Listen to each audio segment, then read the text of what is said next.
Welcome everyone. আমরা এই সূত্রটা জানি, T is equals to T naught divided by root over one minus V square divided by C square. এই সূত্রটা আমরা সকলেই জানি, বাট মেন প্রবলেমটা হচ্ছে যে আমরা যখন অঙ্ক করতে চাই তখন কোনটা টি নট আর কোনটা টি এটা বুঝে উঠতে পারি।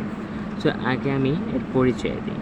টি নট হচ্ছে আমাদের যেটা বোঝায় স্থির অবস্থার সময়, স্থির অবস্থার সময়।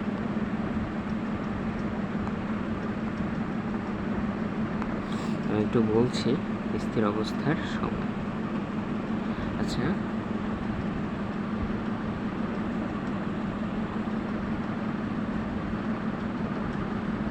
ওকে, স্থির অবস্থার সময়। আর আমাদের কি আছে, আরেকটা আছে টি। টি হচ্ছে গতিশীল অবস্থার সময়, গতিশীল অবস্থায় সময়, গতিশীল অবস্থার সময়। এখন মেইন প্রবলেমটা তো আমাদের এখানটাতে নাই, আমরা এই কনসেপ্টটা বুঝি।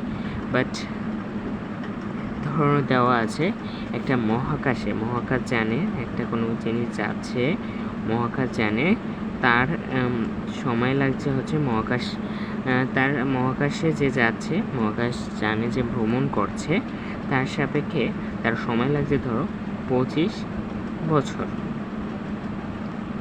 এখন এই ভরটা পৃথিবীর সাপেক্ষে কত?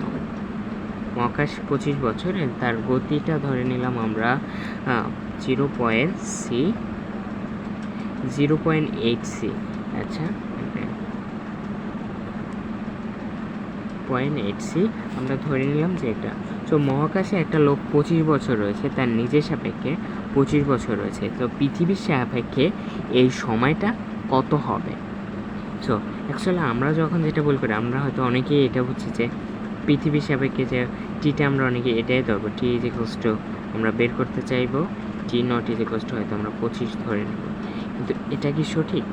আচ্ছা, সঠিক কি না সেটা আমরা একটু পরেই দেখছি, তার আগে অঙ্কটা আমরা দেখছি আগে। তো টি নট হচ্ছে স্থির অবস্থার সময়। টি নটটা কি? টি নটটা হচ্ছে স্থির অবস্থার সময়।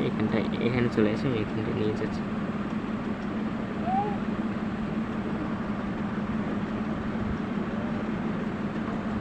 ওকে, টি নটটা হচ্ছে স্থির অবস্থার সময়।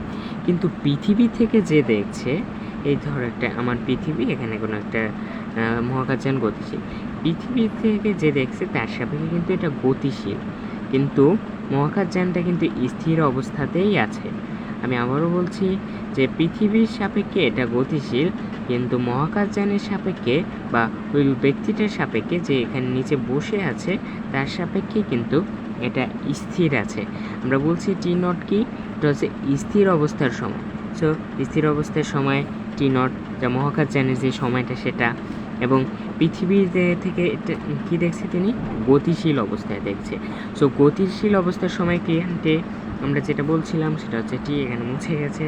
ওকে, এই ছিল বিষয়াদি। আশা করি বিষয়টা ক্লিয়ার হয়েছে।